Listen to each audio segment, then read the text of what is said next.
It's amazing how quickly we're going, isn't it? When you have a goal. Okay, our third speaker will be Cantor, Hinda Labovitz, who serves at the Kodesh congregation. She took her ordination and a master's degree in Judaic studies at Hebrew College in Newton, Massachusetts in 2014. But many of you will know that for a cantor, this will not suffice. So singing and leading readings of scripture is the other facet of the work. And she's a two-time recipient of the Al Goldberg Scholarship in Jewish Music. And she was assistant to the conductor for the Zamir Chorale of Boston, is that correct? She was a conducting fellow. She also had a year as doing an independent study to research a music cabaret that existed in the Westerbork concentration camp in the Netherlands on a Gideon Klein fellowship. So, Cantor Labovitz.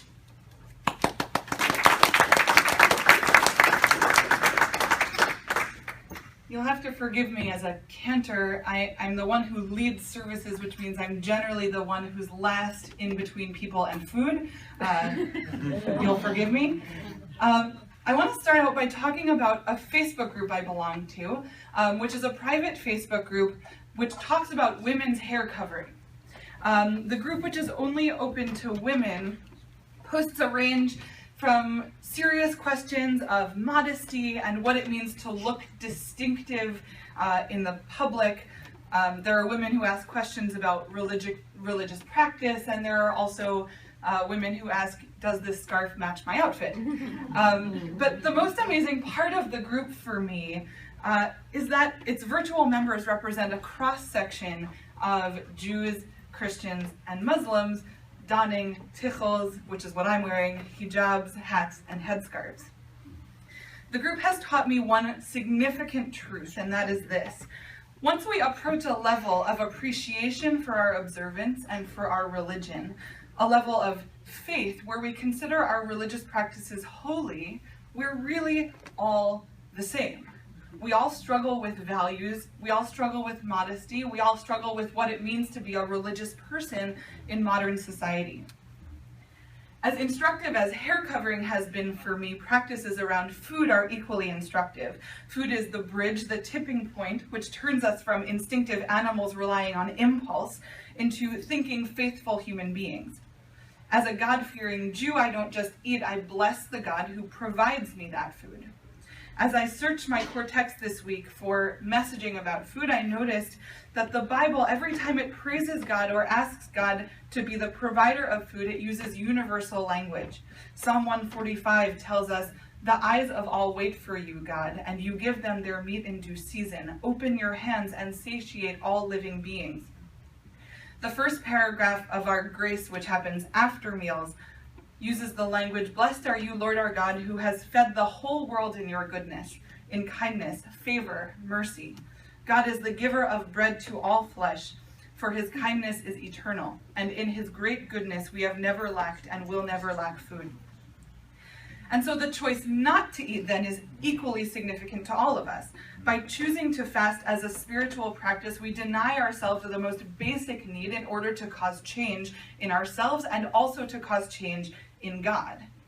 Although God or Allah or Jesus ask us to deprive ourselves, we must make a conscious choice to abstain, not just once per day, but every time our trigger arises. Even outside of prescribed fast days, we as religious people abstain and exempt ourselves from pieces of mainstream society in order to unify ourselves with other members of our religions. Dr. Arnold Eisen, who's the chancellor of the Jewish Theological Seminary of America and is a sociologist, once noted that Jews in America are all Jews by choice. And I'd like to expand that to say, all religious people in the United States today are religious people by choice. That is, we all make the active choice to adhere to faith practices. As observant people of faith, we must be in conversation. We must support each other in our respective and distinctive quests to attain holiness and godliness. In sharing a meal and breaking bread, we not only sustain our bodies, we feed our spirits as well. The similarities between us create the openness when we join together at a table. The differences add sweetness to our conversation. My husband Bob and I are thankful for your including us in this sacred meal and thank the Rumi Forum for the warm invitation. I end with a blessing. I only have one, but I bring the other 8 in spirit. 1 plus 8. 1 plus 9. I wasn't a math major. I bless us through our abstinence, through our openness, through our acceptance of others and faith, to find fulfillment every day. May our active choices as partners and limitations in society provide us new opportunities for growth and belief. May our communication be welcome and accepted by the one to whom we spiritually direct these prayers. Thank you.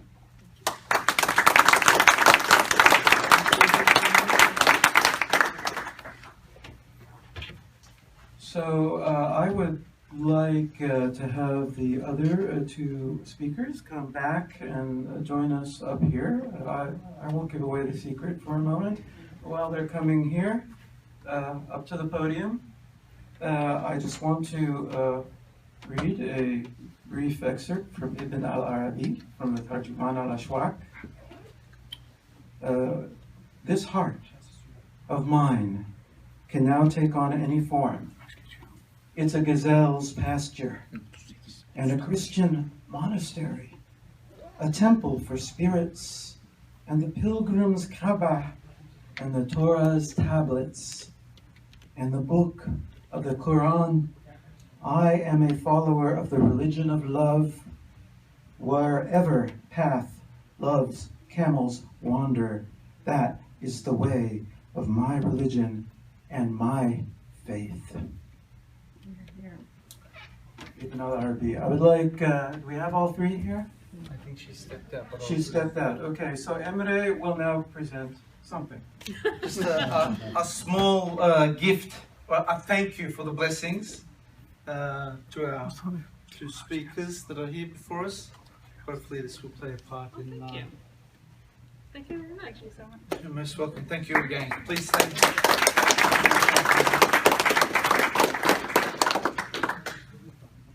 I think we've got a couple of minutes. We'll hear the call to prayer. I'll just mention that in passing, and we'll be right to go. Thank you.